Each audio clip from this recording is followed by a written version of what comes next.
সংখ্যালঘু সমাজ যখন রাস্তায় বসে রাস্তা জ্যাম করে উপাসনা করে তখন সরকারের টনক নড়ে না, আর যখন হিন্দুরা পুজো করে তখন সরকারের টনক নড়ে। তাই সনাতনীরা জেগেছে, আমরা পুজো করছি, শোভাযাত্রা করব, প্রশাসনের ক্ষমতা থাকলে আমাদেরকে আটকে দেখাক। আর রাজ্যের শিক্ষামন্ত্রী পার্থ চট্টোপাধ্যায়ের সাথে অর্পিতার প্রেমলীলা, এটাই শিক্ষা ব্যবস্থা। কাঁচরাপাড়ার আম্বেদকর বাজারে রাম পুজো এসে হুঙ্কার দিলেন বিজেপির ব্যারাকপুর সাংগঠনিক জেলা সভাপতি মনোজ ব্যানার্জি।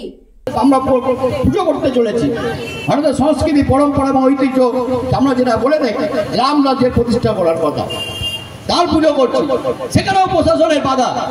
এই বাধা অতিক্রম করে আমরা পুজো করছি। আমরা প্রশাসনকেও বলেছি, আপনাদের যদি আমাদেরকে গ্রেপ্তার করতে হয় আমাদের গ্রেপ্তার করুন, কিন্তু আমরা যেখানে পুজো করছি সেখানে পুজো করবই।